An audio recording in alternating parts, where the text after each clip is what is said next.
안녕하세요. 자기발견과 적성 4주차 수업을 시작하도록 하겠습니다. 지난주하고 잘 지냈죠?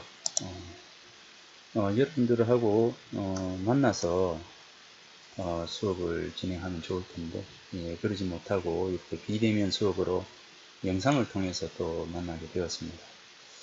하루빨리 이 코로나 백신이 개발되어서 이제 편하게 여러분들과 만날 수 있었으면 합니다. 자, 오늘은 이제 나를 시부터 하는 유일한 방법이라고 하는 주제를 가지고 여러분들과 함께 수업을 이제 하도록 하겠습니다. 이 시부터 하는 유일한 방법, 이렇게 유일이라는 말을 이제 했는데, 유일이라고 하는 말 속에서 여러분들은, 이 굉장히 간절하다라고 하는 것을 떠올릴 수가 있겠죠. 굉장히 간절하네. 그리고 시프트라고 하는 이 단어는, 지금 체인지라고 하는 부분보다도 좀 더, 업그레이드, 새로운 사람이 되는, 신분 상승이라고 하는 그 부분으로 이 시프트라고 하는 이 단어를 선택을 했습니다. 그래서 우리가 이제 우리 컴퓨터에 이제 키보드, 요 시프트 키가 있는데, 이 시프트 키를 통해 가지고 다른 것으로 변환시켜 나가는 것처럼 우리가 나를 변환시켜 나가는 방법에 뭐가 있을까 하는 어떤 생각을 여러분들 한번 해 보셨습니까? 이 중세나 고대, 즉 신라나 고려나 조선이라고 하는 이 고대나 중세 시대에는 순장제라고 하는 것을 여러분 알죠? 이 대부가 죽을 때 저 세상을 이제 내세를 믿는 거죠. 내세를 믿는 사람들 중에서 대부가 죽으면서 저 세상을 믿으니까 저 세상에 가서도 이제 현재의 삶을 유지한다라고 믿기 때문에, 그래서 이제 순장제라고 하는 이 제도 속에서는 이 현재 살고 있는 나를 둘러싼 모든 것들이 이 무덤 속에 들어가야 되는, 같이 갖추어져 있어야 하는 그런 것이죠. 그래서 내가 먹던 그릇이라든가 나와 함께 같이 살고 있는 사람들이라든가 이런 사람을 함께 무덤으로 해서 저 세상 죽어서 그 세상에서 내세에서 똑같은 삶을 누리고자 하는 그런 바람들이 바로 이제 순장제 속에 담겨 있잖아요. 그런데 이제 이 순장제 속에서는 대부의 경우에는 자신의 어떤 안위를 위해 가지고 편안함을 위해서 이제 서이지만, 나머지 뭐 종이라든가 뭐 여러 가지 이 동물이라든가 이런 것은 결국 한 사람을 위한 희생의 도구가 되는 그런 어떤 모습들입니다. 지금 우리에게 희생의 도구가 되어라 라고 한다면 이게 되겠습니까? 그렇죠. 그래서 지금 우리가 시프트 하는 방법이라고 해서 이야기를 한다면 좀 생소할 수도 있습니다. 그러나 조금 이제 시간을 달리해서, 예컨대 홍길동전, 조선시대에 홍길동전을 보세요. 홍길동이 이 괴로워하고 힘들어하고 슬퍼하는 것은 무엇 때문입니까? 바로 호부호영이죠. 호부호영이 뭐길래 그런 어떤 슬픔들을 안고 있었을까를 생각할 수도 있겠지만, 아버지를 아버지라고 하지 못하고 형을 형이라 하지 못하면 나는 누굽니까? 그죠? 나는 누굽니까? 아버지의 아들이긴 한데 아들이 아니에요. 내 형님이긴 한데 내 형이 아닌 거죠. 그럼 나는 뭐죠? 이 나의 이 자아라고 하는 정체성에 대한 혼란이 오게 되는 것이죠. 그것으로 끝나는 것이 아니라 내가 서 있어야 할 자리가 없어지는 것이죠. 나는 어디에 있어야 할까? 자식의 자리에 있어야 할까? 동생의 자리에 있어야 할까? 아니면은 그 어디에 있어야 할까? 이 자리가 없는 것입니다. 그러니까 이 하나의 어떤 존재의 의미가 상실이 되고 나면 결국 자신의 자리를 잃게 되고, 자기 주체라고 하는 어떤 부분들이 상실이 되게 되고 어떤 목표가 상실이 되는 것이죠. 그래서 홍길동은 괴로운 것입니다. 편하게 살고 있다고 하더라도 아버지인 홍펀서가 이 판서벼슬을 가지고 있기 때문에 뭐 어찌 보면 홍길동에게는 편안히 먹고 놀고 자고 해도 되는 그런 편안한 집이 있어요. 그럼에도 불구하고 이 홍길동이 괴로워하는 것은 무엇 때문입니까? 그죠? 그래서 시프트 할 수 없는, 즉 자신의 어떤 노력을 통해서 자신의 목표를 향해 나아갈 수 없는, 내가 낮은 계층의 사람이라고 했을 때 노력을 해서 높은 계층으로 더 나은 곳으로 나아갈 수 있는 방법이 없는 사회, 이제 그런 사회에 살고 있다라고 생각했을 때 예, 어떻습니까?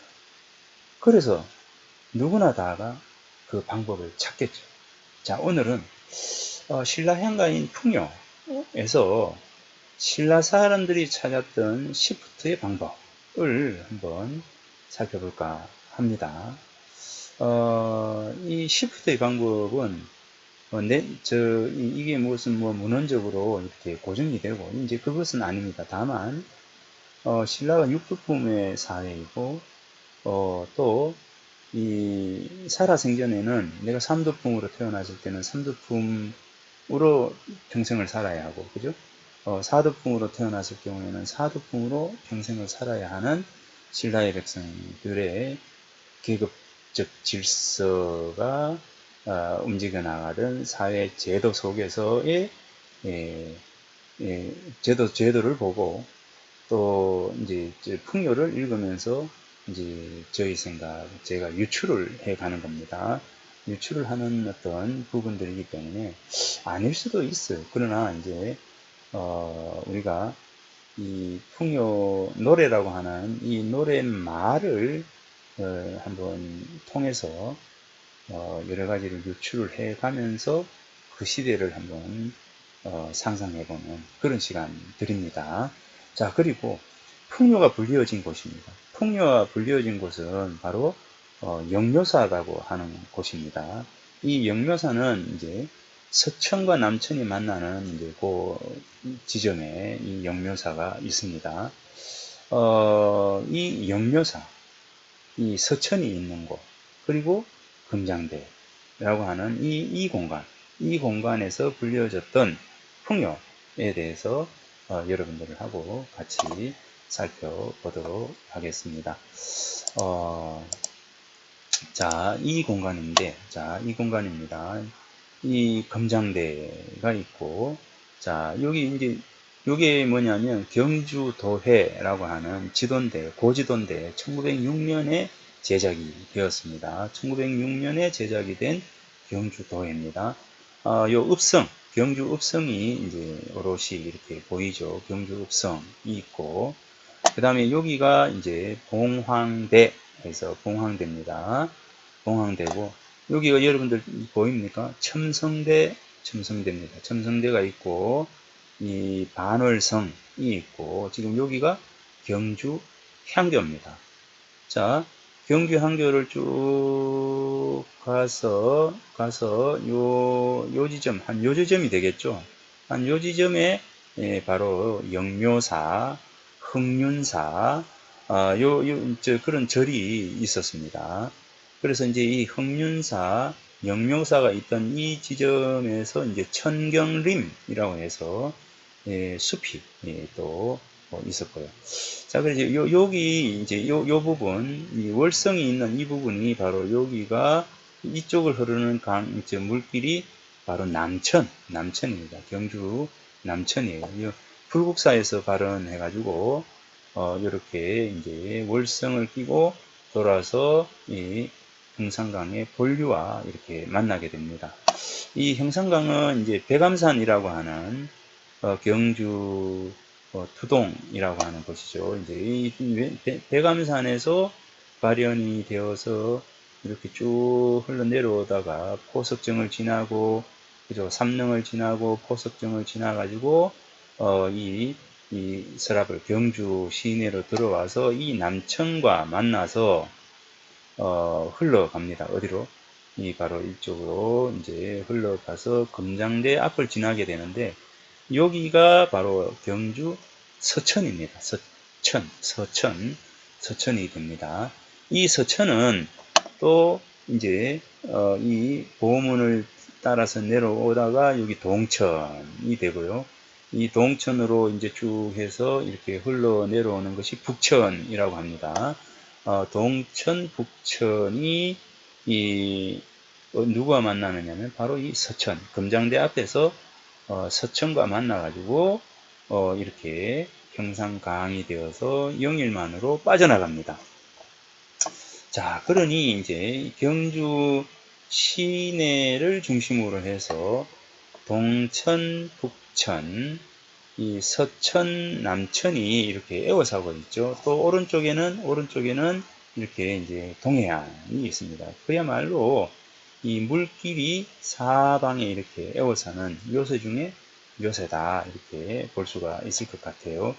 다만 이제 이 동해안 이쪽이죠. 외국 일본이 외구가 문무왕 때 일본이라고 이제 정식으로 나라 이름을 불렀던 것처럼 일본이라고 불러야 되겠지만 우리에게는 이제 외국이라고 하는 게 워낙 우리를 많이 괴롭혔으니까 이제 외국이라고 이제 이렇게 합시다. 그러면 이제 외국이 외국 이제 외군이 이 침략하는 이런 부분만 맞게 되면 이 경주 서라벌은 굉장히 편안하고 안온한 그런 상태로 이렇게 도시의 수도로서 기능을 하고 신라 시대를 지나왔습니다.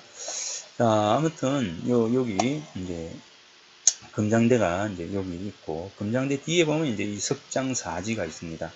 이 석장사지에는 이제 양지 스님이라고 하는 분이 계십니다. 천재적인 조각가였던 이 양지 스님인데 이 양지 스님은 조각가이고요. 이 석장사지에 삼천불탑을 조성한 인물이 바로 이제 양지 스님입니다.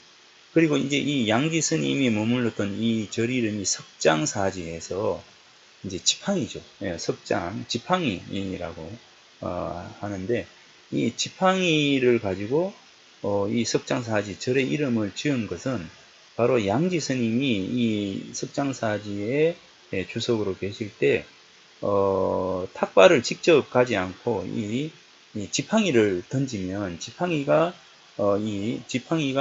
이 읍내 이 시내를 이렇게 돌아서 탁발을 해서 다시 돌아갔다고 합니다. 그러니까 양지 스님은 직접 시내에 와서 탁발을 하지 않고 지팡이가 탁발을 해서 이렇게 이제 갔다라고 합니다. 그러니까 이제 석장사지라고 하는 이름은 지팡이 양지 스님이 짚고 다니던 그 지팡이를 가지고 절의 이름으로 삼았다라고 볼 수가 있습니다. 이 석장사지에 삼천불탑을 조성했는데 여기 가면 이제 여기 영묘사지가 있죠.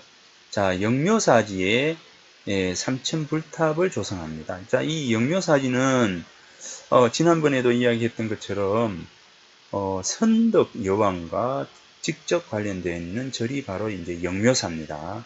이 영묘사의 지기설화는 이미 내가 이제 여러분들에게 수업을 통해서 몇 번 이야기했기 때문에 아마 잘 알고 있을 것 같습니다. 직이라고 하는 첨인이 이제 선덕 여왕을 너무 사모해서 한번 보기를 청하니까 선덕 여왕이 직위에게 어느 날 영묘사로 와라 해서 이제 영묘사로 가서 직위가 선덕 여왕이 오기를 기다리고 있다가 깜빡 잠이 들어가지고 선덕 여왕을 보지 못했고 선덕 여왕이 자고 있는 직위의 가슴에 선덕 여왕의 본인의 팔찌를 얹어놓고 이제 절로 다시 돌아갔기 때문에 선덕 여왕이 가고 난 이후에 눈을 뜬 잠에서 깬 직위가 너무나 좋아하는 사랑하는 마음을 이기지 못해서 가슴에서 불이 일어나서 불에 타서 죽었다라고 하는 그 이야기가 전해오는 곳이 바로 이 영묘사죠.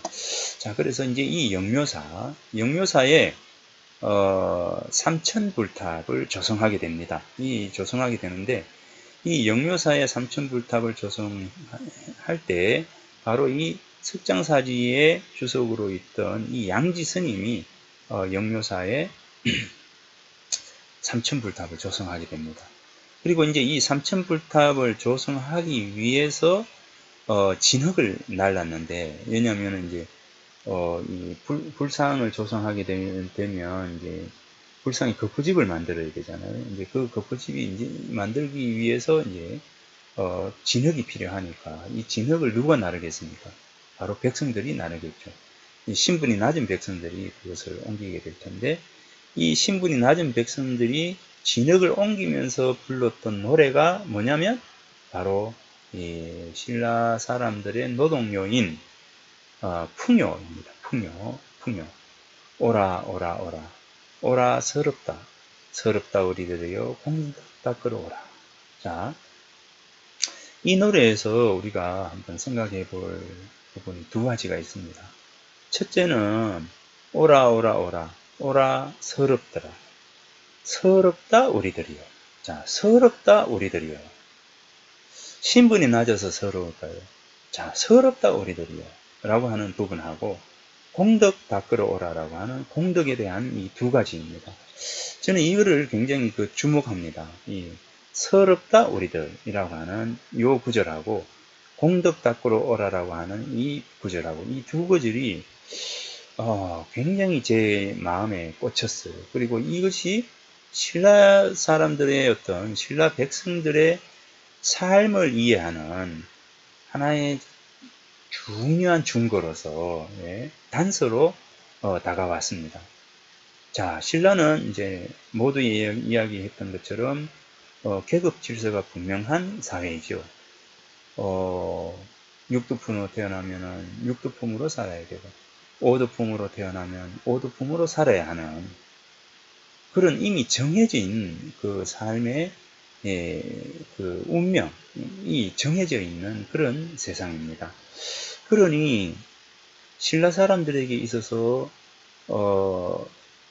우리 오늘 이 강의 제목인 시버트라고 하는 이 부분들은 꿈을 꿀 수도 없는 그런 부분들이겠죠. 신분을 바꿀 수가 없어요. 아무리 똑똑한 사람이라도, 아무리 검수를 잘해도, 아무리 뛰어난 사람이라도 태어날 때부터 정해져 있는 그 신분대로 삶을 마쳐야 되는 것이죠.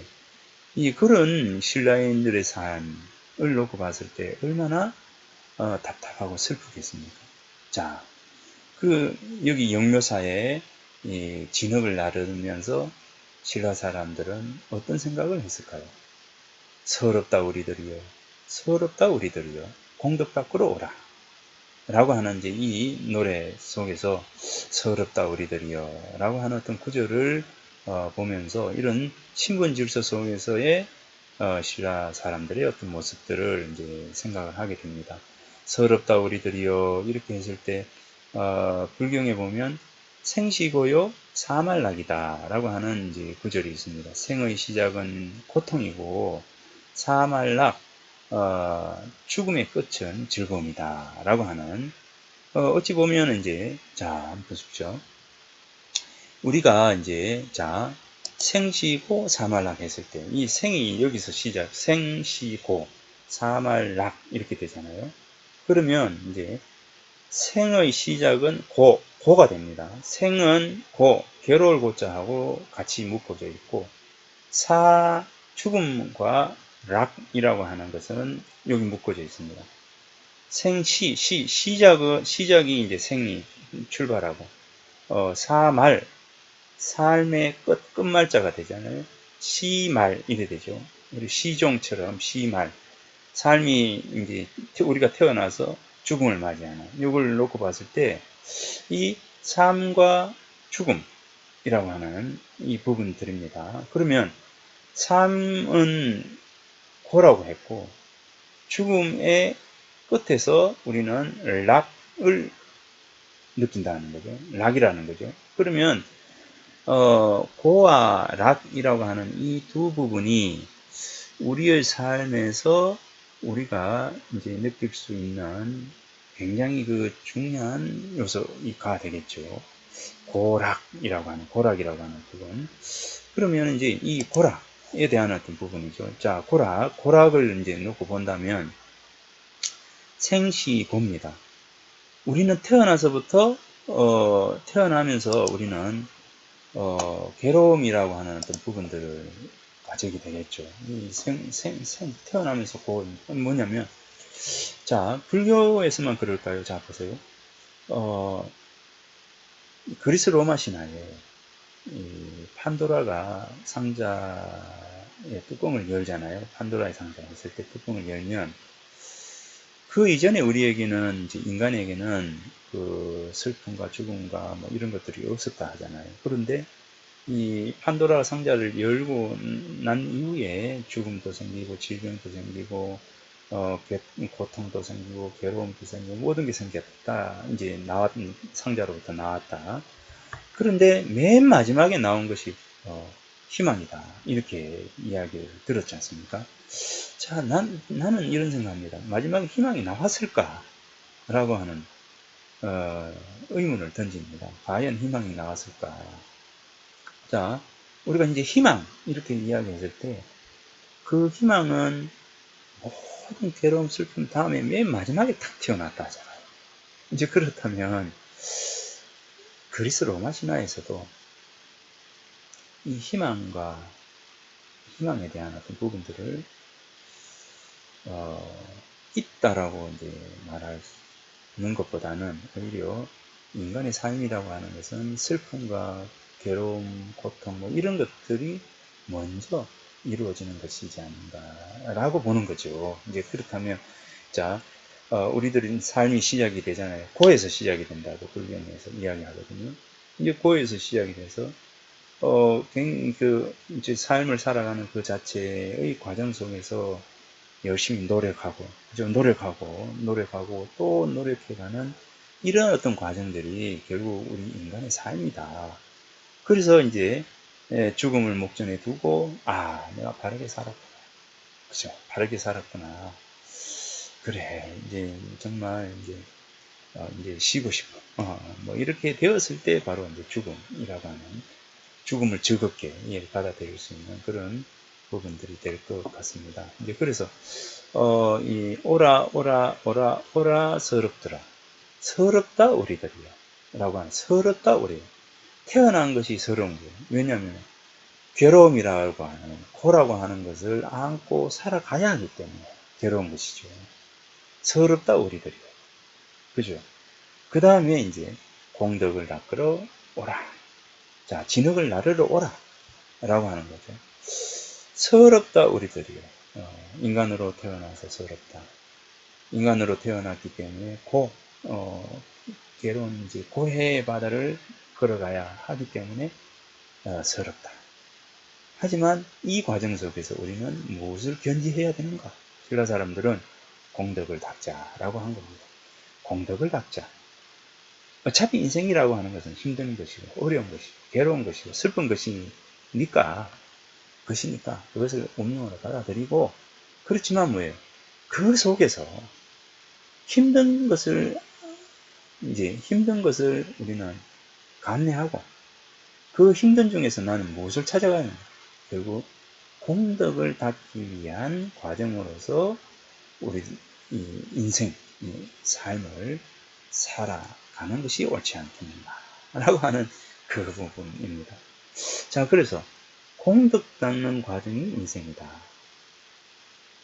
그래야만, 자, 풍요에는 나와 있지 않지만 풍요의 노랫말 그 이면에는 그래야만 다시 태어나면 사두품에 나는 오두품으로 태어날 수가 있고, 그죠? 오두품에 나는 육두품으로 태어날 수가 있는 것이죠. 그러니 이제 지금 태어난 이 삶에 대해서 그냥 서러워만 하지 말고 슬퍼만 하지 말고 어차피 정해져 있는 내 삶의 과정, 인생이라고 하는 것, 이런 것 속에서 내가 공덕을 닦는 수련의 삶을 살아간다면 내 생에는 더 나은 내가 될 수 있을 것이다 라고 하는 그러한 어떤 이제 생각들이 바로 풍요 속에 담겨 있는 것이죠. 이제 그래서 이 부분을 저는 이제 주목을 하고 이 부분에 대해서 한번 이 금장대라고 하는 요 부분을 요 공간 속에서 금장대와 영묘사 석장사지라고 하는 이 공간 속에서 오늘 이 이야기를 해보고자 합니다. 자, 거꾸로 다시 돌아가서 자, 이 금장대라고 하는 어떤 공간인데요. 자, 금장대라고 하는 공간은 자, 이걸 내려서 금장대라고 하는 공간은 어떤 공간이냐? 자, 신라에는 이제 삼기팔괴라고 하는 게 있습니다. 삼기팔괴가 있는데 이 삼기에 세 가지 물건이 있어요. 세 가지 물건. 금척과 옥적과 그 다음에 뭡니까? 화주라고 하는 것인데 이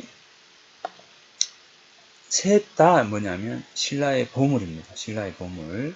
자, 삼기, 세 가지 기이한 물건인데 첫 번째 금척입니다. 자, 금척은 뭐냐면 금으로 된 자예요. 금자. 금으로 된 자인데 이 금으로 된 자, 이 금척은 사람들이 이제 병이 나오면 이 자로 이렇게 재면 병난 사람이 병이 낫게 되고 사람이 죽더라도 이 금자로 죽은 사람에게 금자로 이렇게 재게 되면 죽은 사람도 살리는 그런 이 자입니다. 이걸 이제 하늘에서 이제 신라에 준 거죠.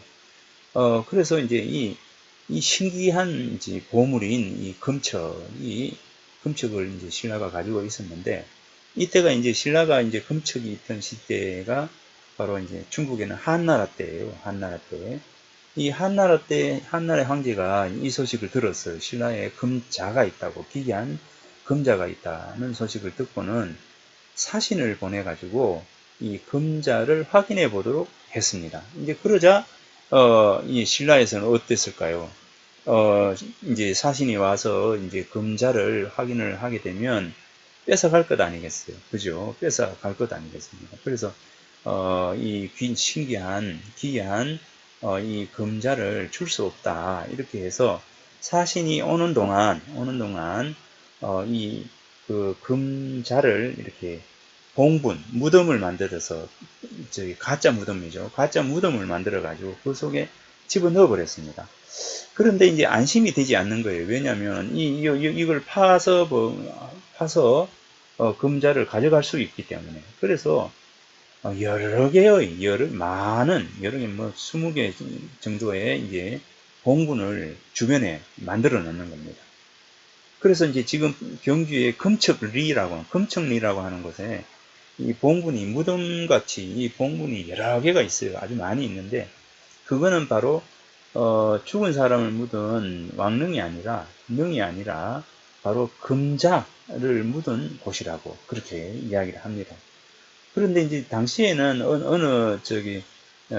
이제 능의 무덤에 이제 묻었다라고 하는 것을 알았겠지만 후대로 오면서 어느 곳에 묻었는지를 알 수 없어서 지금 또 이제 금자가 그 속에 수십 개 되는 이제 이 봉분 중 한 곳에 금자가 아마 묻어져 있을 걸로 이제 여겨집니다. 자, 아무튼 신라의 보물 중에 하나가 바로 이 금자이고, 두 번째는 옥으로 된 피리죠. 피리는 이제 만파식적설화에서도 보이듯이 이 피리는 신라에 나쁜 일이 일어나면 이 피리를 불면 나쁜 일이 없어지고, 그죠? 외병이 쳐들어오게 되면 올 때 피리를 불게 되면 외군이 이제 물러나기도 하고.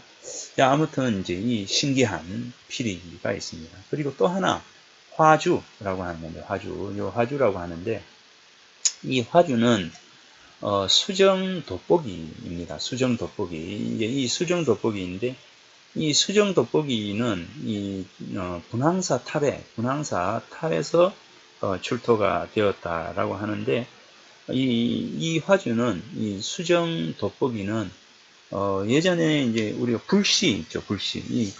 해가 비치면 이 돋보기로 이렇게 되면, 우리가 종이를 태웠잖아요. 그것처럼 이 불씨를 얻을 수 있는 수단입니다. 도구입니다. 그래서 이 수정 돋보기는 불씨를 얻을 수 있는 도구로서 굉장히 귀한 거였죠.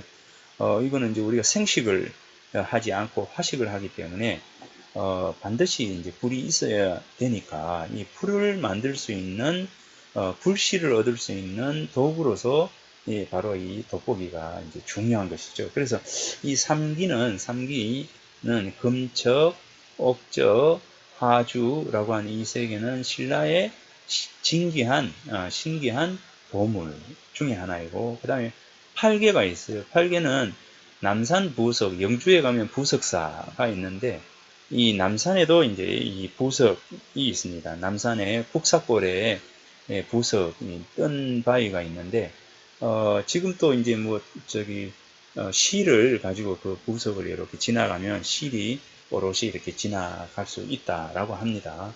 남산 국사골에 있는 이제 돌인데, 남산 부석이 또 신라에서 8궤, 8가지 괴이한 일 중에 하나가 바로 남산 부석이고, 자, 두 번째는 문천도사라고 해서 즉 이 문천은 요 밑에 있는 이 남천이에요. 남천. 이제 월성을 따라 흐르는 이 남천인데, 이 문천도사라고 하는 이제 이 문천의 금모래, 금빛 나는 모래가 또 괴이한 현상 중에 하나입니다. 그 다음에 이제 계림황렵이라고 해서 이제 계림숲의 누른 낙엽, 잎 이렇게 되겠죠. 이상한 거는 계림이 이제 김알지라고 하는 경주 김씨의 시조가 이 계림에서 태어났는데, 이 계림에는 특별한 게 뭐냐면 계림에는 잎이 누렇다고 합니다. 다른 데는 그렇지 않는데 계림에는 이상하게 이제 잎이 누렇게 된다라고 했는데, 이 계림 황엽에 대한 어떤 부분들은 나중에 최치원이 이제 당나라에 이제 벼슬 살다가 이제 신라로 와가지고 한림학사 벼슬로 왔는데, 당시 신라는 아주 어지럽고 혼란하고 할 때였기 때문에 이 최치원이 와서 이제 자기의 뜻을 펼치지를 못했는데, 최치원의 글에 보면 곡봉청송하고 계림이 황엽이라 라고 하는 이제 구절이 나옵니다. 곡봉청송. 곡봉은 어디냐면 개성에 있는 송악산이 바로 이 곡봉인데, 곡봉의 소나무는 푸르고라고 이제 하면서 이제 송악산의 소나무는 푸르다라고 이야기하고, 두 번째 이제 계림은 이미 황엽, 잎이 누렇게 되었다, 가을이 되었다. 그렇게 해서 이 송악산을 중심으로 해서 새로운 나라가 이렇게 이제 융성할 것이고, 푸르름 속의 융성이라고 하는 부분들을 이야기하고, 이 황엽, 이미 누렇게 잎이 되었다라고 하는 것은 가을, 세잔에 가는, 멸망에 가는 신라, 경주를 이야기하는 그 상징적인 의미로 이렇게 글을 썼기도 합니다. 자, 그래서 이 계림 황엽에 대한 이제 계림의 황엽, 누른 잎도 경주에서 신라에서의 8개, 8가지 괴이한 일 중에 하나였다 합니다. 자, 그리고 이제 백률성순이라고 하는 건데, 백률사가 있는 거죠. 백률사. 이제 2차돈의 이제 그 이야기가 전해오는 이 백률사의 소나무순, 요 소나무순에 대한 얘기가 이제 또 8가지 괴이한 일 중에 하나고, 그 다음이 바로 어디냐면 금장나간입니다. 금장나간. 자, 금장대에 내려오는 기러기라고 해서 이 금장대가 굉장히 예전에 신라 때도 아름다운 공간이었던 것 같아요. 이제 그래서 기러기가 날아가다가 금장대의 아름다움을 보고 내려와서 이제 쉬다 갔다 해서 금장나간이 됩니다. 금장나간. 이게 이제 신라의 8궤, 8가지 괴이한 일 중에 바로 이 금장나간이 들어가게 됩니다.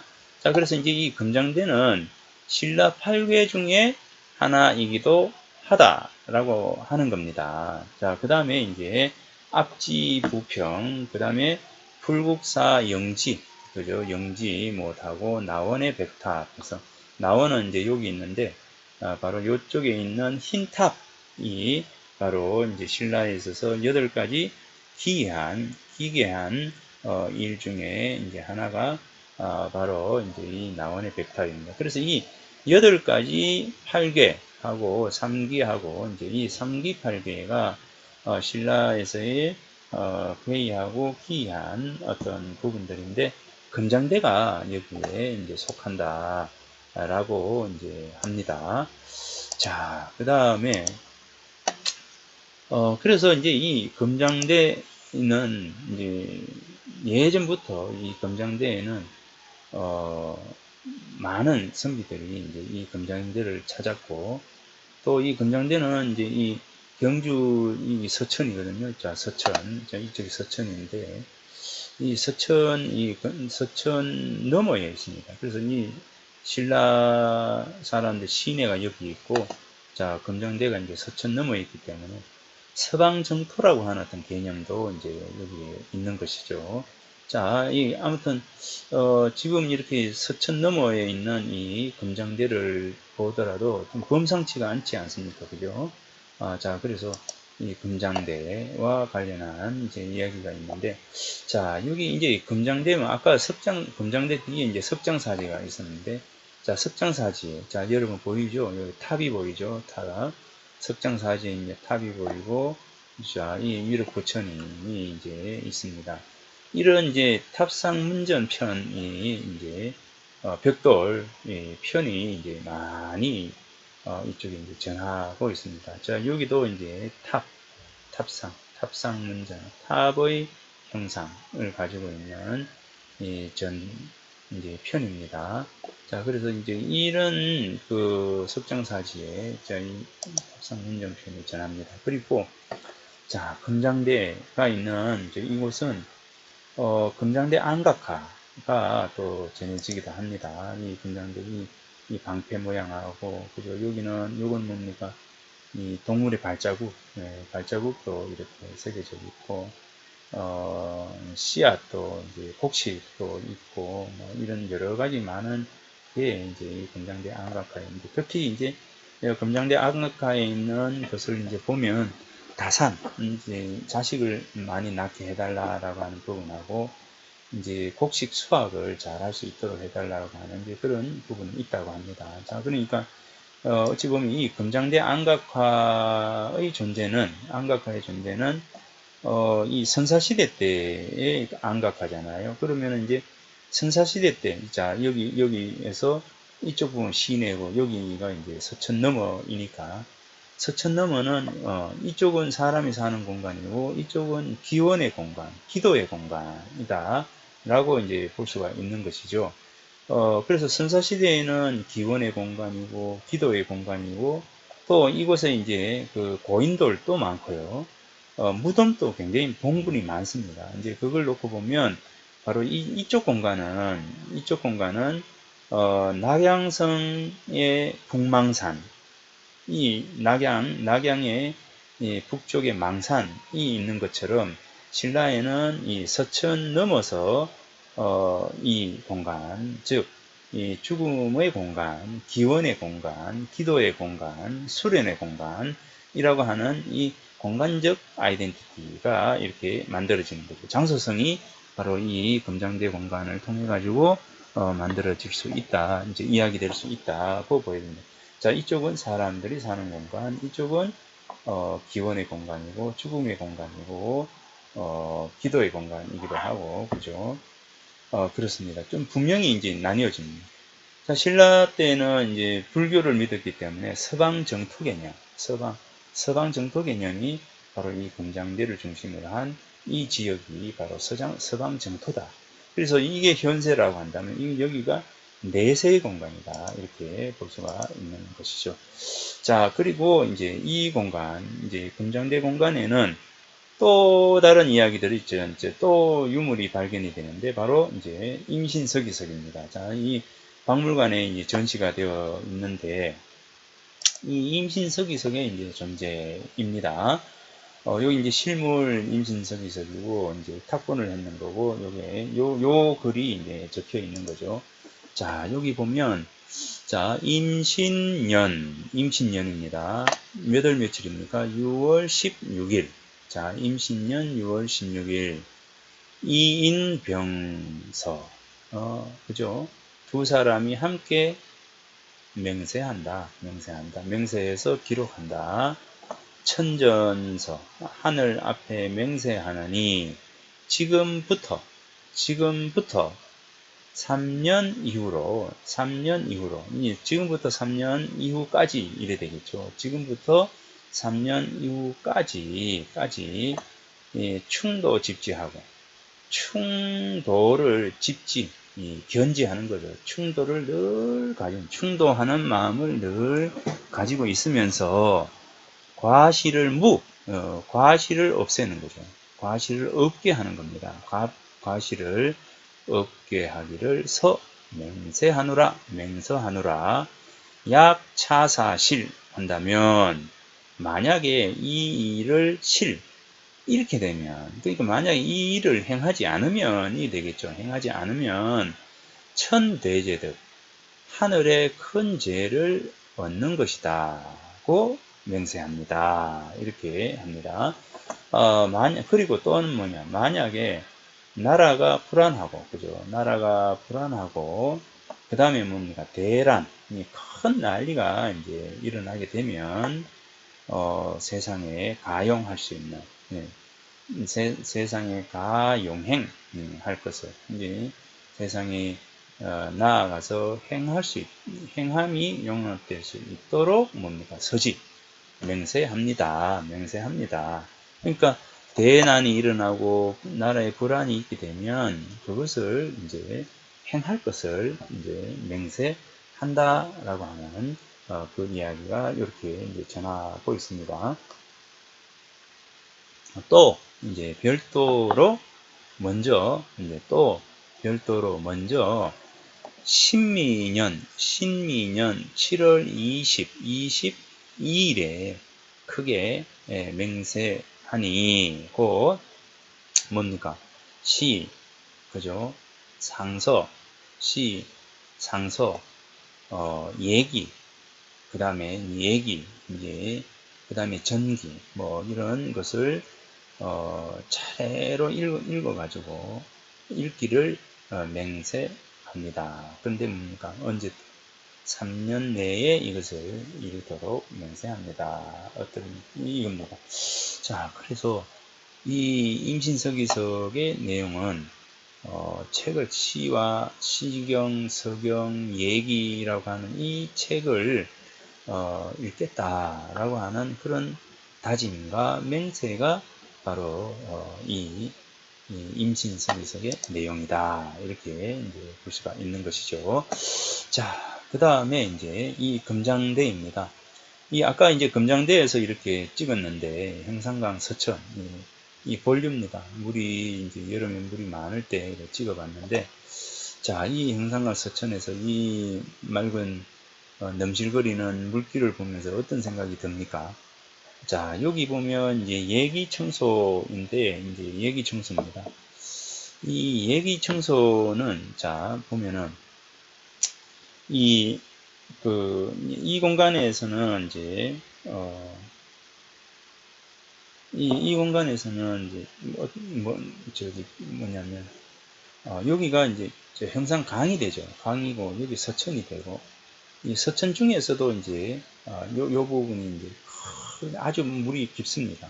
아주 물이 깊은데 이 물이 깊은 곳을 가지고 이제 맑은 못이다 이렇게 이야기하죠. 예기청소, 예기라고 하는 예술 예자하고 기녀 기자입니다. 예기죠. 이제 그러니까 기녀가 임금과 함께 이제 기녀가 여기서 이제 놀았던 맑은 못, 기녀와 함께 놀았던 맑은 못이라고 해서 얘기 청소라고 그렇게 이야기합니다. 자, 그러면 이 공간에 어떤 시가 전해올까요? 그 시를 한번 이제 보도록 하겠습니다. 자, 이건 이제 조이라고 하는 사람의 이제 시입니다. 조이라고 하는 사람의 시인데, 이 조이는 이제, 김종직과 굉장히 친구가 있었던 인물입니다. 조이라고 하는 사람인데, 한국 승리학에 있어서 굉장히 큰 이제, 영향을 미친 인물이기도 합니다. 그러니까, 영남살인, 초기 살인파의 대표적인 인물이 바로 이 조이입니다. 조이가 대표적인 인물이고, 이분이 굉장히 이제 뛰어났습니다. 우리 사가 독서라고 하는 거, 여러분 아실지 모르겠지만, 이 성종 때 처음으로 이 실시를 하는데, 사가 독서를 실시하는데, 첫 번째로 바로 이 조이가 이제 꼽히게 됩니다. 사가 독서로 꼽히게 됩니다. 이 사가 독서는 이제 대학에서 보면 이제 교수들이 이 연구년이 있어요. 연구년. 이제 그래서 대학의 연구년과 같은 겁니다. 예컨대 이게 그게 뭐냐면 이 사가 독서는 휴가를 주어서 선비들에게 이제 독서에 열중할 수 있도록 하는 제도입니다. 그러니까 벼슬살이를 하지 않고 휴가를 주는 거죠. 휴가를 줘가지고 이 휴가 동안 마음껏 책을 읽을 수 있도록 하는 제도가 바로 사가 독서입니다. 독서 제도입니다. 이 사가 독서 제도의 처음으로 첫 번째로 이 당선이 된 선발이 된 인물이 바로 이 조이예요. 이제 이 조이가 바로 이쪽에 이제 경주에 오게 되고, 그래서 경주에 와서 이 검장대에 올라서 시를 쓴 것이 바로 이 검장대에서라고 하는 이 두수입니다. 이 두수인데, 조이는 이제 여러분들이 잘 아는 만분가라고 하는 이제 유배 가사를 쓰기도 했습니다. 이 유배 가사의 효시이기도 하고요. 그래서 대단히 뛰어난 인물임에는 틀림이 없었습니다. 이분이 감사의 벼슬을 이제 지낼 때 바로 이 경주로 오게 되고, 경주로 와서 이 검장대에서 시를 쓰게 됩니다. 또 이제 이 조이는 함양군수 시절에 함양지도, 여러분들이 대동여지도 이야기하는데, 이 1500년도 초에 바로 이 지도를 제작했던 인물 중에 하나가 바로 이 조이입니다. 굉장히 뛰어난 인물이죠. 뛰어난 인물 중에 이제 하나입니다. 여기 이제 시에 보면은 이제 파타다난부 광고하고, 자, 이 험준한 끊어진 벼랑에서 강을 부어보다니 이렇게 됩니다. 자, 여기 보세요. 이 부분하고 아까 이제 여기 이렇게 이제 절벽이거든요. 바위입니다. 이 바위. 이 부분을 보고 이제 이야기를 하는 겁니다.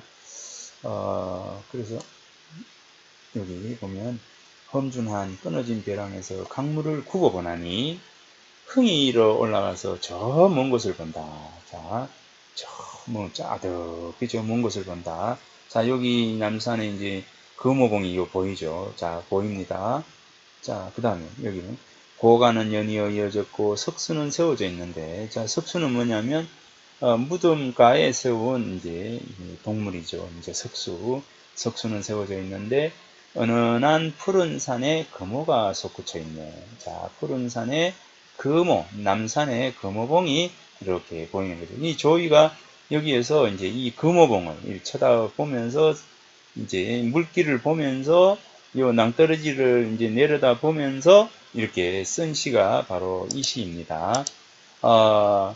그러면서 이제 시내를 보니까 고가, 이제 큰, 오래된 집들이 쭉 이어져 세워져 있었고, 또 이제 무덤가에 이제 석수도 이렇게 세워져 있는데, 은은한 푸른 산에, 저 멀리 푸른 산에는 금오가, 이제 금오봉이 이렇게 솟구쳐 있더라. 그리고 여기에 이제 뭡니까? 폐한 동산에 이제 여기 보면 상심하다. 이제 마음이 아프다는 거죠. 상심은 마음이 아픈 거고, 폐원, 폐원. 신라 때는 이 금장대가 굉장히 그 많은 사람들이 오고 이제 찾고 또 이곳에서 이제 여러 가지를 했을 텐데, 지금 조선시대에 와가지고는 폐원, 이제 이 동산이 이제 폐했다. 아무도 찾아오지 않는다는 거죠. 아무도 찾아오지 않는 이 동산에 뭐만 있는 겁니까? 연기하고 꽃이 사방에 막 피어 있을 거고, 그 사이로 연기가 자욱 이렇게 이제 있는 것이죠. 그래서 연기와 이제 꽃이 어떻게 됩니까? 이리저리 막 어지러이 날리는 거죠. 요거는 료자는 함부로 료 이렇게 되고, 요거는 짓거리다라고 하는 료 이렇게 되는데, 뭐 함부로 이리저리 뭐 이제 어지러이 뭐 이런 뜻이 될 것 같아요. 그래서 연기와 꽃이 막 이리저리 이제 정제되어 있지 않고 정돈되어 있지 않고 뭐 막 이렇게 되어 있는 거죠. 그래서 우리가 공원에 딱 깨끗한 공원하고 이제 그냥 내버려둔 공원하고 다르듯이 이 금장대는 내버려둔 공간이었다. 그래서 뭡니까? 가슴이 아프다. 이 귀한 공간들이 사람이 찾지 않음으로 해서 이렇게 되었구나. 그리고 이제 눈 가득히 공성, 이제 빈성입니다. 그러니까 신라 때는 신라의 수도로서의 경주, 이제 시내가 굉장히 번성했을 텐데, 지금은 뭡니까? 빈성이 눈 안에 가득 들어오는 거죠. 그러면서 묘고, 이제, 탐묘, 종묘, 뭐 이래 되죠. 탐묘가 높이 솟아 있다. 이 답을 하다, 이렇게 되면 탐묘만이 높이 솟아서 내 물음에 답을 하는구나, 이렇게 되겠죠. 자, 그러면서 이제 뭐라 하느냐면, 천지는 무정하여 요 자기라고 이렇게 했습니다. 천지는 무정하고 하늘과 땅은 정이 없어. 그죠? 무정. 천지는 무정해서 하지만 요 뭐뭐와 같아. 자기 어제와 같다. 어제와 같고 인간의 멸몽 등 추호로다. 이제 인간의 요 멸몽은 이제 뭐냐면 하루살이, 작은 곤충 뭐 이렇게 됩니다. 이제 그래서 여기 보면 이제 인간의 멸망, 인간은 하루살이와 조금 더 다름이 없다. 추워도, 조금도, 이제, 추워는 뭡니까? 가을에 이제 동물의 털이 이렇게, 이제 길어진 것을 추워, 이렇게 하죠. 아주 가늘고, 이제 작은, 조금의 빈틈, 뭐, 이런 거 추워, 조금도 다름이 없다라고 이제 이야기를 합니다. 그래서 천지는 무정하지만 하늘과 땅은 무정하지만 어제와 같은데 천지는 무정한 것 같지만 예나 지금이나 같은 거죠. 그런데 인간의 삶이라고 하는 것은 이제 태어나서 죽고 그죠? 하는 게 이러한 것을 반복하고 있다라고. 인간 삶의 어떤 부질없음에 대한 부분들을 이 금장대에서 이제 이야기를 하고 있습니다. 자, 그 다음에 이제 두 번째 시를 이제 살펴보면, 금장대 주변으로 안개 낀 경치가 푸르고도 끝없이 이어져 있으니 옛 일을 조상하며 다시 높은 데에 기대어 있겠는가. 언덕과 동산에는 냉이와 보리가 빛을 다투지만 성곽의 백성들은 옛날과 다르구나.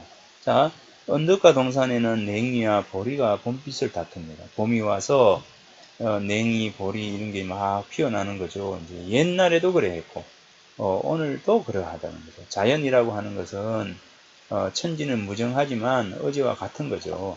언덕의 동산에는 옛날이나 지금이나 똑같이 냉이와 보리가 피고 봄빛이 이제 들어와서 이제 꽃을 피우고 이것은 이제 똑같은데 성곽의 백성들은 옛날과 다르다. 그죠? 사람은 다르다는 거죠. 아, 흥망이라고 하는 것은 시간이 아무리 흘러도 항상 이와 같구나. 이 흥망, 국가의 흥망이라고 하는 것, 그죠? 국가의 흥망이라고 하는 것. 한 도시가 흥하고 망한다라고 하는 것은 시간이 아무리 흘러도 똑같아, 다르다. 똑같아. 흥망성쇠, 흥망성쇠라고 하는 것은 어느 시대나 이제 그 어느 곳에나 똑같은 모습을 지니고 있구나라고 하는 것이 이거고, 그 속에서 우리는 무엇하러 쓸데없이 슬픈 노래로 망국의 슬픔을 노래하렵니다. 이것도 뭡니까?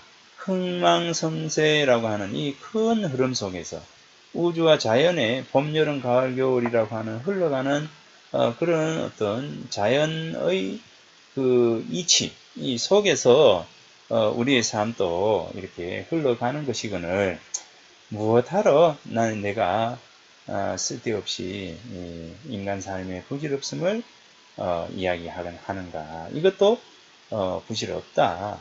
이것도 자연의 일부이다. 그런 얘기들을 하는 거죠. 그래서 자연 속에서의 인간이라고 하는 것은 그처럼 어찌 보면 이제 부질없는 것 같지만 인간의 삶도 봄, 여름, 가을, 겨울이 지나가듯이 우리도 생로병사라고 하는 그런 과정을 겪어간다.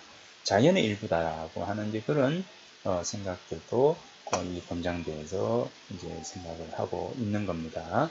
자, 그 다음에 이제 이 시는 누구 시냐면 이호민이라고 하는 분의 이제 시가 이제 있습니다. 검장대에 올라서라고 하는 시인데, 이호민이라고 하는 분은 이제 누구냐면 이제 이호민은 그 명나라 그러니까 이 조선 시대에 그 이조 자랑을 지낸 인물입니다. 이분도 이제 1553년도에 태어났는데 임진왜란 때 이제 그 이조 좌랑이라고 하는 벼슬을 이제 역임하고 있었어요. 이제 그러면서 임난이 일어났을 때 이제 선조를 모시고 어디로 갑니까? 이제 의주까지 이제 호종했던 인물이 바로 이제 오봉 이호민입니다.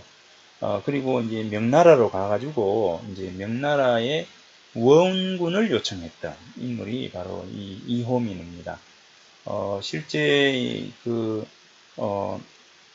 외교 문서를 이제 전담했던 인물입니다. 이제 부제학이라고 하는 벼슬을 이제 지내면서 명나라에 보내는 모든 외교 문서를 바로 이 이호민이 이제 썼어요. 이제 그래서 그만큼 문장력이 뛰어난 인물이기도 합니다.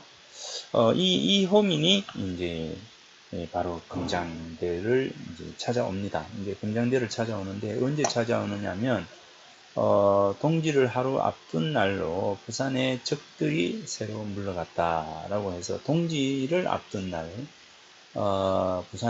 부산에서 임난 때 이제 뭡니까 그 일본 이제 왜군이 이제 물러난 그때에 이제 쓴 시가 바로 이 시입니다.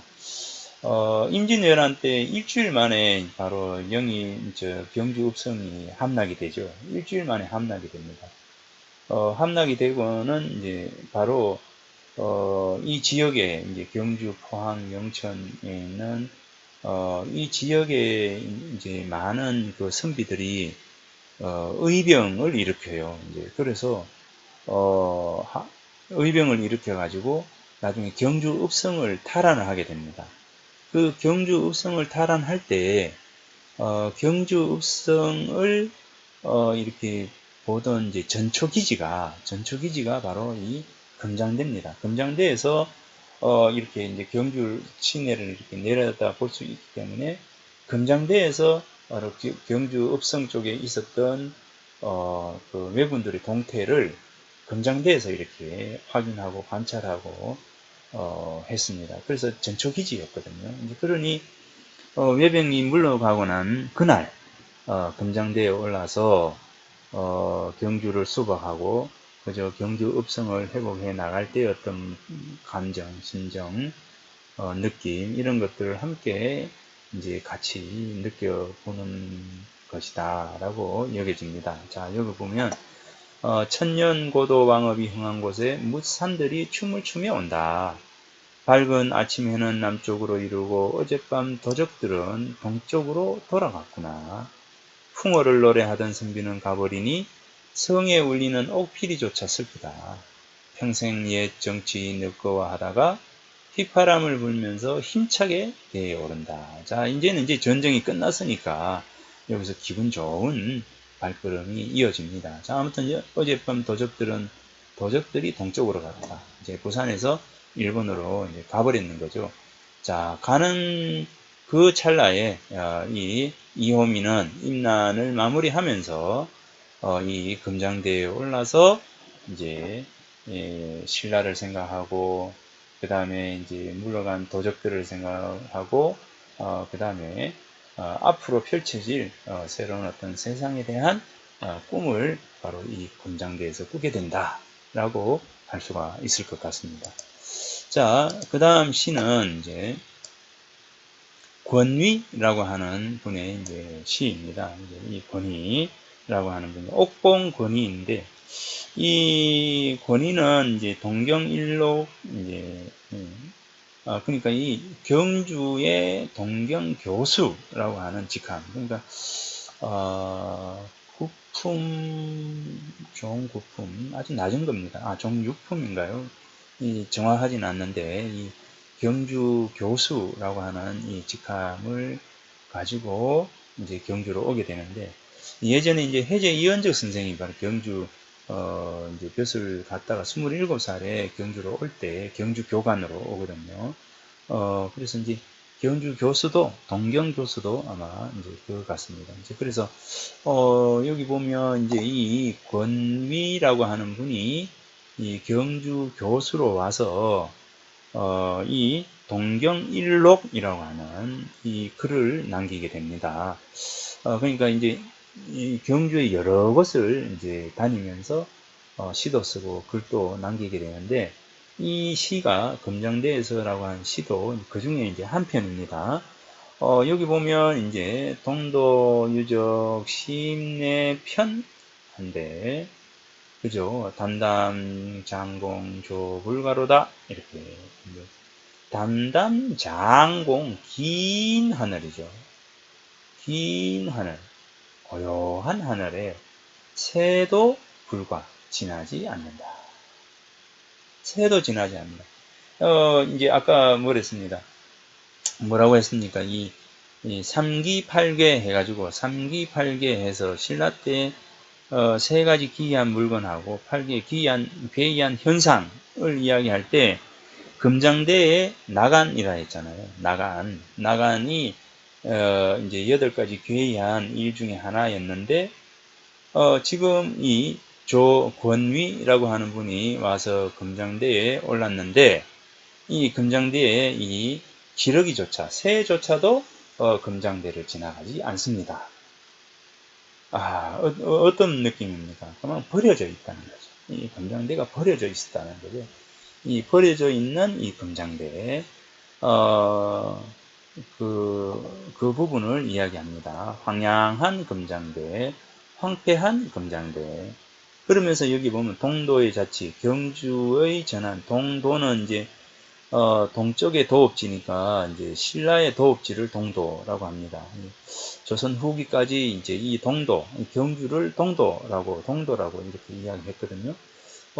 그러니까 이 동도는 경주의 또 다른 이름이다라고 볼 수가 있는데 이 동도라고 하는 신라의 이제 도읍지라고 하는 이 동도의 그 이제 부분들, 동도의 아주 흥하고 이제 찬란했던 그 신라의 문화를 한번 보기 위해서 이제 두루두루 더 다녀봤지만 금장대조차 새조차 오지가 않더라라고 하는 거죠. 다만 뭡니까? 금장대 아래로 흐르는 물이 있어. 유유 금장대 하수. 오직 금장대, 그죠? 금장대 아래로 물이 흐르고 있어서 춘풍유대, 이제 봄바람이 이제 유대 부연파, 옛 연기의 물결을 따라서 띠를 이어서 흐른다. 춘풍, 봄바람이. 이 봄바람. 이 봄바람이 흐르는데 뭡니까? 연기, 띠가 이렇게 있지 않습니까? 띠가 만들어지겠죠. 이제 연기는.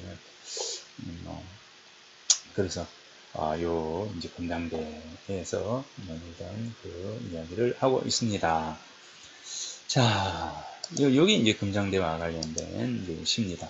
자, 여기서 이제 다시 한번, 풍요를 보겠습니다. 오라 서럽더라 서럽다 우리들이여 공덕 닦으러라. 모두의 서럽다 우리들이여 왜 서러울까를 이야기했고 공덕을 이야기를 했습니다. 자, 그러면서 이제 이 삼천불탑을 조성하면서 진흙을 나르면서 신라의 백성이 이 공덕을 이야기했다라고 하는 부분입니다. 자, 공덕.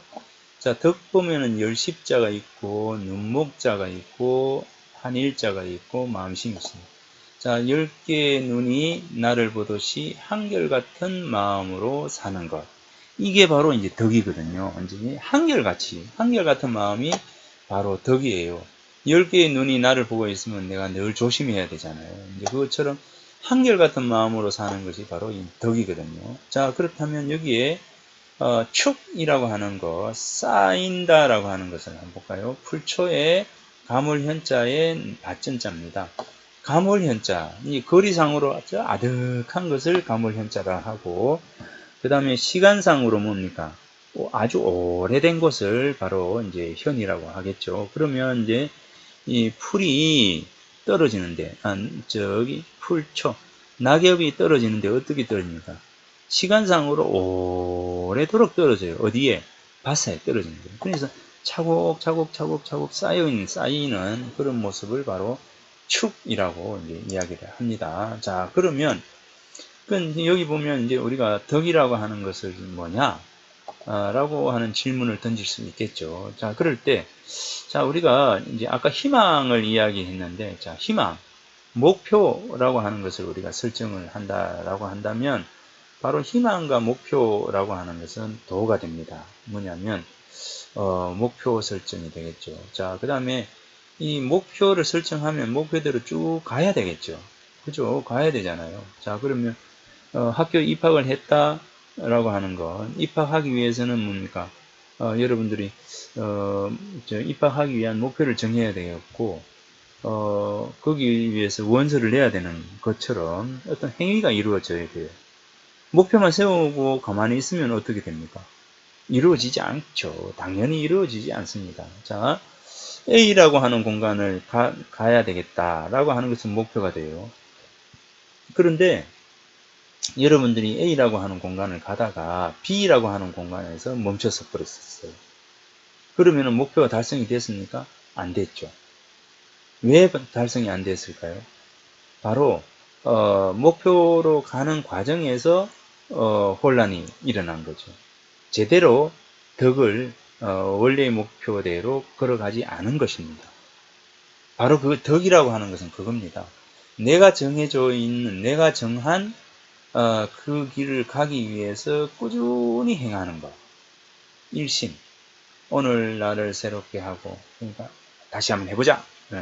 하겠지, 할 거야. 라고 하는 그 마음. 우일심. 또 하루를 새롭게 하는 거죠. 또 한번 해보자. 라고 하는 거고. 그 다음에 또 뭡니까? 일일심. 매일매일을 새롭게 하는 거죠. 자, 이런 일심을 하기 위한 이 마음가짐이 바로 덕이라고 하는 겁니다. 그래서 목표를 정하게 되면 이것을 위해서 꾸준히 걸어가는 것, 목표를 향해서 꾸준히 걸어가는 것, 이것이 바로 덕이라는 겁니다.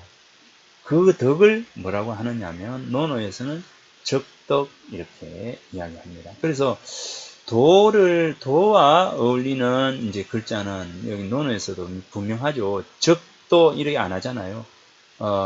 입도 도에 들어가다 이렇게 합니다. 도에 들어가다 즉 도라고 하는 목표를 정하다 이렇게 이건 이해되는 거죠. 입도가 되고 그 다음 덕과 어울리는 한자는 바로 적이라는 거죠. 쌓을 적 그죠? 쌓을 적 쌓는다라고 하는 겁니다. 그래서 덕과 어울리는 것은 적인 거예요. 적 입덕이 아닌 거죠. 적덕인 겁니다. 그래서 덕은 쌓아가는 것이고 도라고 하는 것은 내가 정하는 것이다. 내가 가는 것이다. 라고 이제 하는 겁니다. 도로 나아가는 과정에서의 꾸준함이 바로 덕이 되는 것입니다. 그래서 논어를 읽어야 하는 이유는 뭐냐면 입도지문이고 적덕지기이기 때문에 학자가 항상 먼저 꾸준히 힘써야 된다라고 하는 겁니다. 자, 그래서 적덕과 입도를 떠나가지고 자, 덕을 쌓는 것에 대한 어떤 부분들을 이야기했는데, 자, 여기 보면 이제 낙양의 낭산, 낙양에 이제 북망산이 있어요. 이제 보면, 여기 낙양성이라고 한다면, 이제 망산이 있죠. 북쪽에 망산이 있어 우리는 북망산이라 하는데, 자, 낙양성과 이제 북망산. 자, 여기에 이제 낙양산과 북망산을 놓고 봤을 때, 신라로는 이제 이게 이제 경주 읍성이 되겠고, 여기는 이제, 뭡니까? 금장대가 있는 이 공간이 되겠습니다. 그래서 금장대가 여기는 서천이 되겠죠. 자, 서천을 사이에 두고, 삶의 공간과 이 죽음의 공간, 수련의 공간, 기도의 공간, 기원의 공간, 그리고 이제, 여기 지금 여기 잘못되어 있는데요. 여기 밑으로 내려와야 되고 서로 바뀌어야 되겠네요. 자, 죽음의 공간에서는 이제 바람 소리와 쓸쓸함이 묻어났죠. 정서가. 삶의 공간에서는 노래 소리와 흥겨움이 묻어나겠죠. 그죠? 자, 그래서 이 두 개가 서로 다른 모습을 지니고 있다. 그러나, 어찌됐든 이제 이 도시 공간 속에서 이 북망산과 낙양성의 모습과 신라에 있어서 이 읍성이 있는 이제 시내의 모습과 금장대가 있는 이 공간에 대한 것은 그래서 이제 서천을 사이에 두고 펼쳐지는 또 다른 공간에 대한 부분들이다 이렇게 볼 수가 있을 것 같습니다. 그래서 이제 이 공간을 두고 삶과 죽음이라고 하는 두 대립된 세계를 말할 때 과연 그렇다면 이제 삶과 죽음은 서로 분리되어 있는 것인가, 서로 다른 것인가 라고 하는 부분들을 이야기할 수가 있을 것 같습니다. 삶과 죽음이 다른가요? 서로 떨어져 있는 것인가요? 그렇지는 않다고 이제 봅니다. 삶과 죽음은 대립된 두 세계가 아니고 서로 마주하고 있는 하나의 세계다 라고 생각합니다. 죽음이 있으므로 삶을 경계하고 현지적 삶이 얼마나 소중한지를 자각할 수가 있고 죽음을 통해서 삶을 이해할 수 있는 것과 같다고 이제 생각합니다. 자, 그래서 죽음이라고 하는 것은 항상 삶과 같은 방향으로 나아가고 있고 그래서 의미 있는 죽음을 염두에 두는 것은 그 자신의 삶을 충실히 해 나가는 모습과 같은 것이다. 이렇게 이제 생각을 이제 합니다. 자, 그래서 이제 한 번 더 이제 보면 죽음을 통한 삶의 의미에서 자공이라고 하는 사람이 공부를 하다가 게으름이 생겨서 공자에게 말합니다. 뭐라고 하느냐면 휴식을 취할 곳이 있었으면 합니다. 라고 이제 공자에게 말하니까 공자가 살아서는 휴식할 곳이 없다. 이렇게 이야기합니다. 그러자 자공이 그렇다면 제게는 휴식할 곳이 없는 것입니까? 라고 하니까 공자가 말합니다. 있다. 저 무덤을 봐라. 불룩하고 우뚝하며 봉긋하게 불쑥 솟아오른 것이 내가 쉴 곳임을 알 수 있지 않겠느냐 하니까 이제 자공이 위대하군요. 죽음이라는 것이 군자에게는 휴식을 뜻하고 소인에게는 굴복을 뜻하는 것이군요. 하니까 뭡니까? 공자가 네가 그것을 알았구나. 그죠? 네가 그것을 알았구나. 라고 이야기합니다. 군자에게는 휴식, 소인에게는 굴복이라고 하는 이 두 가지입니다. 그래서 그 자공에게 있어서 쉬고 싶습니다라고 하는 것은 공자가 뭡니까? 죽으면 영원히 쉴 수 있다라고 하는 부분들을 제시를 해주는 것이고, 또 자공에게 있어서는 그러면 이 군자, 열심히 평생을 살았던 사람을 우리가 군자라고 했을 때, 이 군자는 죽음이 휴식이 되지만 평생 잘 못 산 사람, 남의 것을 공짜 좋아하고 그죠? 제대로 된 삶을 살지 못한 이런 사람들은 뭡니까? 죽음에 임박했을 때 내가 좀 더 이제 만회할 수 있는 시간이 있었으면 좋겠다, 이런 것에서부터 시작해 가지고 여러 가지를 이제 생각하겠죠. 그것은 바로 굴복이라는 것이죠. 자, 그래서 군자에게 죽음이라고 하는 것은 휴식이고, 소인에게 죽음이라고 하는 것은 굴복이라고 하는 이 두 가지 부분들을 공자는 이야기를 이제 하고 있습니다. 자, 그래서 이제 여기서 이제 내가 생각했을 때 바로 이 부분입니다.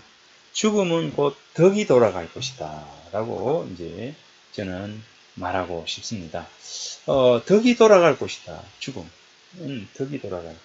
아까 생시고의 사말락이라고 이제 했을 때, 결국 이제 삶의 과정 속에서 공덕 닦으러 오라라고 하는 신라 사람들의 어떤 말과 같이 이 덕이라고 하는 공덕을 꾸준히 닦게 되면 그 닦은 나머지에 우리가 죽음을 맞이할 때 바로 그 죽음은 가장 소중한 것이 되지 않겠는가 라고 하는 것이죠. 군자에게는 휴식이라고 하는 이 부분들은 결국 죽음이라고 하는 것은 자신이 가지고 있는 덕망이 돌아가는 것이다 라고 볼 수가 있을 것 같습니다.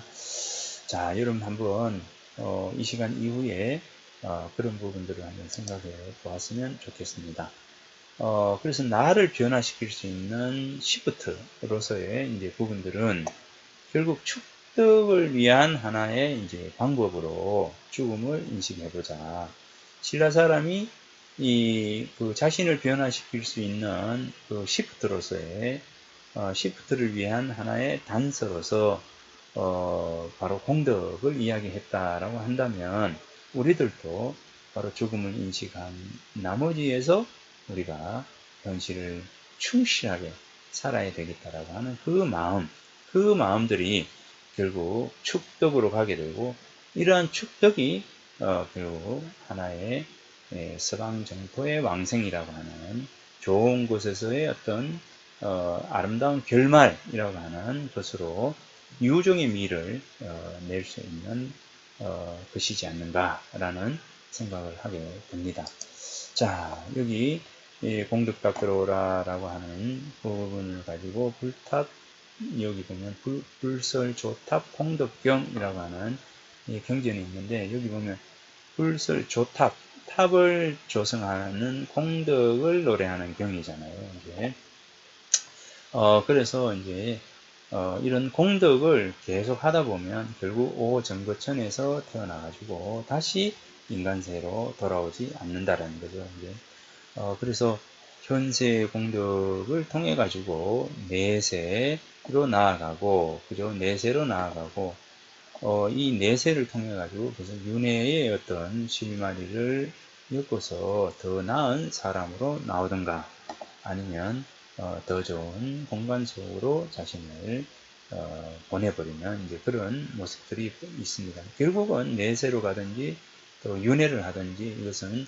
현세의 공덕이 끼친 가장 중요한 영향이지 않을까라는 생각을 하고, 그 결과이다 라는 이야기를 하고 싶습니다. 여기 보면 웨스트민스턴 사원에 묻힌 어느 성공의 주교의 글이라고 하는데, 이 글에는 보면 꿈을 가졌는데, 그죠? 세상을 변화시키겠다는 꿈을 가졌었는데 나중에 보니까 아무것도 달라지지 않았다. 그래서 죽음을 맞이하는 자리에서 나는 깨닫는다. 내가 나 자신을 먼저 변화시켰더라면 이런 해안을 이제 남게 되는 거죠. 그래서 나를 변화시키고 그것을 통해서 내 가족이 변화되고 내 가족을 통해서 내 이웃이 변화되고 내 이웃을 통해서 내 주변 여러 사람들이 변화하는 그 변화 속에서 우리 지역이 변하고 국가가 변하는 그런 쪽으로 가야 되지 먼저 세상을 바꾸겠다 이런 어떤 부분들은 아니다는 거죠. 이제 그래서 우리가 죽음을 자각하는 어떤 순간에 돌아보면 나를 충실하고 내 삶을 충실하는 이제 그런 삶에 대한 부분들이 굉장히 중요한 것이지 않는가라고 하는 생각을 합니다.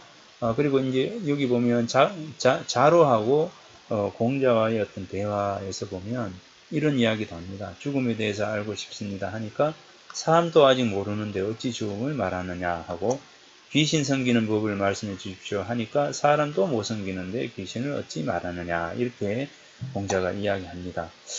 그것처럼 우리가 이제 귀신, 보이지 않는 귀신을 이야기하기보다는 내 앞에 있는 사람을 이야기하고 죽음을 이야기하기보다는 내 삶에 충실하도록 하는 것이 좋겠다. 다만 내일이 없는 것처럼 살기 위해서는, 그죠? 내일이 없는 것처럼 충실하게 살기 위해서는 바로 죽음을 인지하는 나머지에서 그러한 어떤 행동들이 나올 수가 있다라고 하는 점입니다. 내일 나는 죽게 된다라고 했을 때 오늘이 얼마나 소중하겠습니까? 그래서 그 소중한 마음으로 내 삶이 마치는 날까지 살게 되면 결국 그것이 공덕이 되고 그러한 공덕이 더 나은 나로 변화시키는 하나의 중요한 단서가 되고 그렇지 않다 하더라도 죽음을 맞이하는 순간 스스로 나는 해안이 없이 살았다 라고 하는 이러한 마음을 가질 수가 있으면서 영면으로 이제 갈 수가 있는 것이겠죠.